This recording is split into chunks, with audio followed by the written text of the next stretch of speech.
आज हम जानेंगे जैन आगम शास्त्र नंदी सूत्र के आधार पर अवधि ज्ञान के जो 6 भेद है उसमें पहला भेद आनुगामिक अवधि ज्ञान के बारे में थोड़ा सा विस्तार से जानेंगे। तो सबसे पहले जानते हैं कि आनुगामिक अवधि ज्ञान का अर्थ क्या होता है। तो जैसे चलते हुए पुरुष के साथ नेत्र, सूर्य के साथ आतप और चंद्र के साथ चांदनी बनी रहती है, ठीक इसी प्रकार आनुगामिक अवधि ज्ञान भी जहाँ कहीं भी अवधि ज्ञान जाता है उसके साथ हमेशा विद्यमान रहता है या साथ साथ जाता है।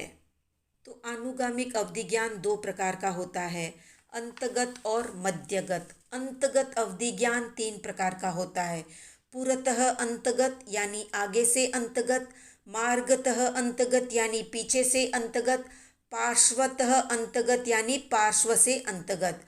आगे से अंतगत अवधि ज्ञान कैसा होता है इसके बारे में जानते हैं। तो जैसे कोई व्यक्ति दीपक, घास फूस की पुलिका या जलती हुई लकड़ी या किसी पात्र में अग्नि को जलाकर हाथ या दंड से उसे आगे करके क्रमशः धीरे धीरे आगे चलता है और उन पदार्थों द्वारा हुए प्रकाश से मार्ग में स्थित वस्तुओं को देखता जाता है, इसी प्रकार पुरतः अंतगत अवधि ज्ञान भी आगे के प्रदेश में प्रकाश करता हुआ साथ साथ चलता है। अब जानते हैं कि मार्गतः अंतगत अवधि ज्ञान कैसा होता है। तो जैसे कोई व्यक्ति उल्का, तृणपुलिका, अग्रभाग से जलती हुई लकड़ी, मणि, दीपक या ज्योति को हाथ या किसी दंड के द्वारा पीछे करके इन वस्तुओं के प्रकाश से पीछे स्थित पदार्थों को देखता हुआ चलता है, उसी प्रकार जो ज्ञान पीछे के प्रदेश को प्रकाशित करता है वो मार्गतः अंतगत अवधि ज्ञान कहलाता है। अब जानते हैं कि पार्श्व से अंतगत अवधि ज्ञान किसे कहते हैं या कैसा होता है।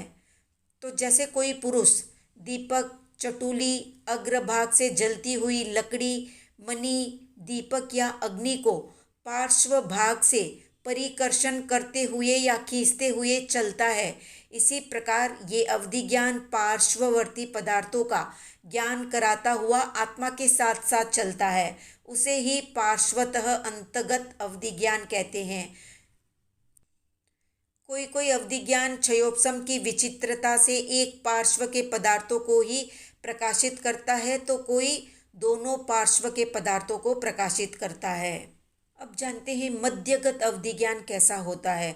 तो जैसे कोई पुरुष उल्का, तृणों की पुलिका, अग्रभाग में प्रज्वलित लकड़ी को, मणि को या दीपक को या अग्नि को मस्तक पर रखकर चलता है, वो पुरुष इन प्रकाश के द्वारा सर्व दिशाओं में स्थित पदार्थों को देखते हुए चलता है। इसी प्रकार चारों ओर के पदार्थों का ज्ञान कराते हुए जो ज्ञान ज्ञाता के साथ चलता है उसे मध्यगत अवधि ज्ञान कहते हैं।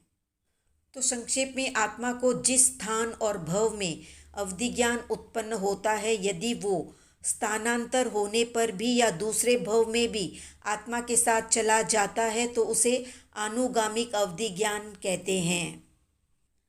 आत्म प्रदेशों के किसी भाग में विशिष्ट क्षयोपशम होने पर ज्ञान उत्पन्न होता है तो उसे अंतगत अवधि ज्ञान कहते हैं। आत्म प्रदेशों के आखिरी भाग में जो अवधि ज्ञान उत्पन्न होता है तो उसके अनेक प्रकार है।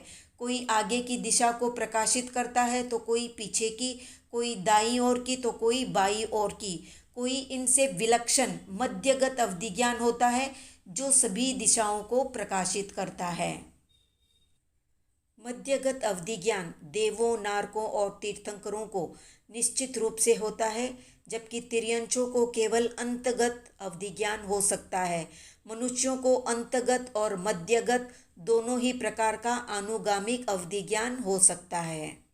तो संक्षेप में आत्मा को जिस स्थान और भव में अवधि ज्ञान उत्पन्न होता है, यदि वो स्थानांतर होने पर भी या दूसरे भव में भी आत्मा के साथ चला जाता है तो उसे आनुगामिक अवधि ज्ञान कहते हैं। आत्म प्रदेशों के किसी भाग में विशिष्ट क्षयोपशम होने पर ज्ञान उत्पन्न होता है तो उसे अंतगत अवधि ज्ञान कहते हैं। आत्म प्रदेशों के आखिरी भाग में जो अवधि ज्ञान उत्पन्न होता है तो उसके अनेक प्रकार है। कोई आगे की दिशा को प्रकाशित करता है तो कोई पीछे की, कोई दाईं ओर की तो कोई बाईं ओर की। कोई इनसे विलक्षण मध्यगत अवधि ज्ञान होता है जो सभी दिशाओं को प्रकाशित करता है। मध्यगत अवधि ज्ञान देवों, नारकों और तीर्थंकरों को निश्चित रूप से होता है, जबकि तिर्यंचों को केवल अंतगत अवधि ज्ञान हो सकता है। मनुष्यों को अंतगत और मध्यगत दोनों ही प्रकार का आनुगामिक अवधि ज्ञान हो सकता है।